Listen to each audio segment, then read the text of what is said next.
It wasn't one day. They didn't take it once and say, I'm better. They took it for 6 weeks. So then people are so entitled to thinking that the moment they press on their cell phone, they get answers and information. It's not how it works. This is a practice.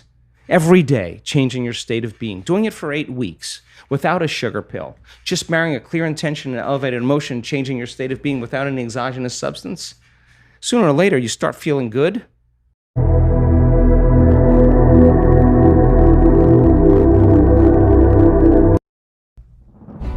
Yeah, we should get up as if our prayers are already answered. The problem is that our senses fool us into separation. The person says, I want to be healed, I want to be healthy, I want to be wealthy. And they imagine it and they come back and it's not there. And when they see it, it's not there. The thought of their future creates the emotion of lack or separation. And if thoughts are the language of the brain and feelings are the language of the body, now you have mind and body in opposition. So then, if you think about something like appreciation or thankfulness or gratitude, when you are receiving something, when you just receive something, when something is happening to you in the moment, or something just happened to you that you enjoy, or you're surprised about, or is pleasing to you, you feel this emotion of gratitude. So gratitude becomes the signature, the emotional signature that it's already happened. Gratitude is the ultimate state of receiving. So now when the person combines a clear intention of their future and they open their heart and they feel the emotion of that future, their body is objective. It's the unconscious mind. It doesn't know the difference between the actual experience in their life that's creating the emotion and the emotion that they're fabricating by thought alone. In that moment, their body is believing it's in that future, in the present moment. And the stronger the emotion they feel, the more altered they feel inside of them, the more they pay attention to the picture in their mind. And we could say then that they're beginning to remember their future. And biologically, it's the same as remembering your past. So if you keep practicing opening your heart and you keep combining it with a clear intention, then the thought and the feeling changes your state of being, which means then if you keep doing that over time, you'll feel like your future has already happened. Now, what's the significance of that? If you feel like your future has already happened, you stop looking for it. You're no longer waiting and wondering when it's going to happen or how it's going to happen.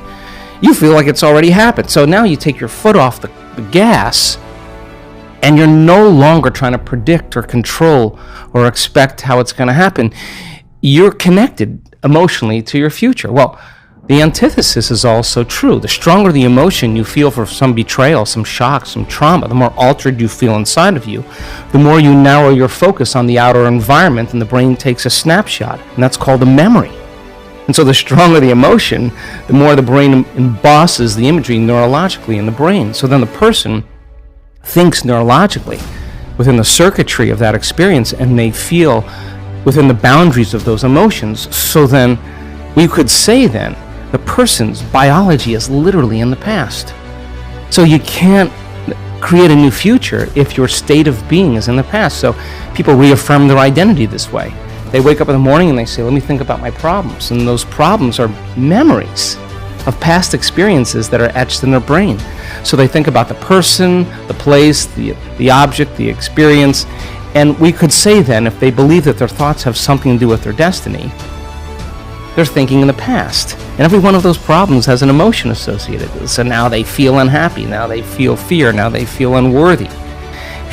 And they might be addicted to those feelings. Oh, no, it's a conditioning process, because conditioning, all you need is an image. They've mastered this on television.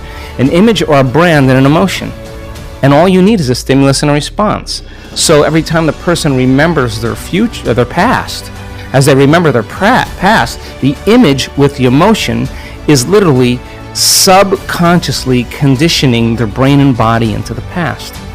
And so if they're living in the familiar past, guess what? They're going to predict the next future. They're going to want to be able to predict their future, so because that's the known. So that there's only one place where the unknown exists, and that's the present moment.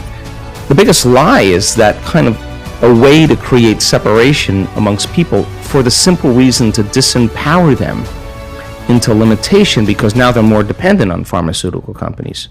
They're more dependent on religion. They're more dependent on whatever it is that they need out there. But how can you give someone a sugar pill, a saline injection, perform some false surgery or procedure, and a certain percentage of those people will accept, believe, and surrender to the thought that they're getting an actual substance or treatment, and they begin to program their autonomic nervous system to make the exact pharmacy of chemicals equal to the substance they think they're taking. Now, is it the inert substance that's doing the healing, or is it the body's innate capacity to heal? Because that sugar pill represents, it is a symbol of possibility. And you hand that person that pill, and they begin to select a new potential in the quantum field called, this could actually work. And if the doctor's enthusiastic, it'll work better. And if you name it something they can't pronounce, it'll work even better. And if you charge a lot more money for it, it'll work even better. And you make it sound like something that it can do for you, it'll work even better. Viagra, Niagara, that's a lot of flow. It's subconscious cues. In the studies on depression, in the studies on pain relief, those people were making their own pharmacy of antidepressants, their own pharmacy of morphine. They were checking the receptor sites on the outside of the cells, and their body was making morphine. So then, do you need the sugar pill? Do you need the saline injection? Do you need to perform some false surgery or procedure? Because all they're doing is marrying a clear intention with the elevated emotion of optimism, of possibility, of inspiration. They're changing their state of being. All right, so the depression studies took 8 weeks, giving the person the pill every day. Most of them thought they were getting the actual substance because they felt so much better. The brain scans showed that they were better. They were getting the placebo. They went back to the researchers and said, I'm sorry, you must have given me the real medication. No, we gave you the placebo. That's how much better they felt. It wasn't one day. They didn't take it once and say, I'm better. They took it for 6 weeks. So then people are so entitled to thinking that the moment they press on their cell phone, they get answers and information. It's not how it works. This is a practice. Every day, changing your state of being. Doing it for 8 weeks without a sugar pill. Just marrying a clear intention and elevated emotion, changing your state of being without any exogenous substance. Sooner or later, you start feeling good. You practice feeling good every day for 8 weeks, you're going to start feeling good. It's just going to be the side effect. It just makes sense.